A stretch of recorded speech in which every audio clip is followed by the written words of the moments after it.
The Summer Games Fest, aka E3 but not cancelled, just happened and what the hell? Remember when Sega said they wanted to make the Sonic Frontiers formula the main gameplay type for Sonic in the foreseeable future? Well, that was a lie, I think. I can't tell if this is supposed to be the next big Sonic game or just to hold us over while they make the next big thing, like Sonic Mania, which everybody liked that game more than the game was supposed to be holding us over for. To be completely honest, I did not watch the Summer Games Fest at all because I was still in bed, but that's besides the point. I plan on just checking what got announced when I woke up, and lo and behold, Spider-Man 2 release date and cover art. Yeah, I'm probably more excited for this game than I could be for any Sonic game, but this is about Sonic. I actually didn't even see this. I saw a tweet about it on Twitter and was thoroughly confused. Still kinda am. Sonic Superstars. I'll never get over how basic that name is. Yeah, I don't know. Sonic games usually follow the same naming scheme with Sonic and a word, and this one does the exact same thing, but Sonic Superstars just feels like something I've already heard. Almost like we have heard them before. But what the hell even is Sonic Superstars? Well, I think it's a sequel slash game made in the style of Sonic Mania. Sonic Mania is a game that uses the exact same engine and physics as all the classic Sonic games, and is known for being one of the greatest Sonic games ever made. One of the complaints about Sonic Mania is that it reuses so many levels,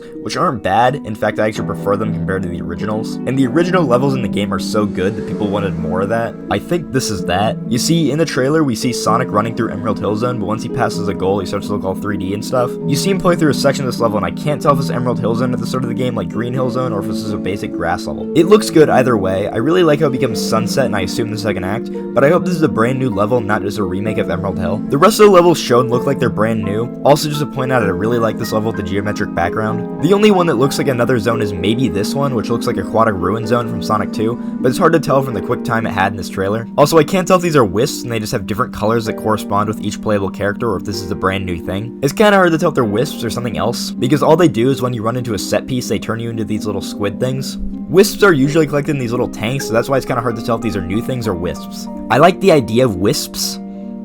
Wisps. I cannot say that word. But in every use they've had, it just feels like more of an annoyance rather than a fun feature. But either way, just say these things are wisps. It's not worth making a new thing for something that looks the exact same as a wisp. They're making Amy a playable character. She's also going to be playable in the upcoming Sonic Origins update. It's cool to see that they're adding a new character, so it's not just the same 3 each time. When I originally saw the trailer, I was a little bit skeptical of the new art style. I personally love the modern pixel art games like Sonic Mania and Celeste used, but this style is still very appealing. While I like how the classic Sonic levels look in Sonic Generations, they aren't good, and most of that boils down to the physics. You feel so heavy in this game, yet so lightless at the same time. And this game uses about the same art style, and it seems they've changed the physics. Hopefully. I really hate how any other classic Sonic adaptation besides Sonic Mania feel. It's really hard to tell if the physics have actually changed from games like Generations and Forces, but from the looks of it I would assume they have, as well as how many people love the physics of Sonic Mania. Really the only other thing I want for this game is to get an actual physical release. Sonic Mania didn't get a physical release for a while, which is lame, and neither did Sonic Origins. And you guys know me,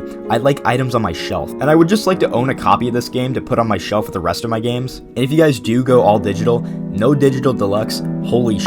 I gotta pay $20 extra for some extra music that I can just look up on YouTube? Count me in. Fun fact, this game was originally supposed to be called Sonic Orion. What the hell is that even supposed to mean?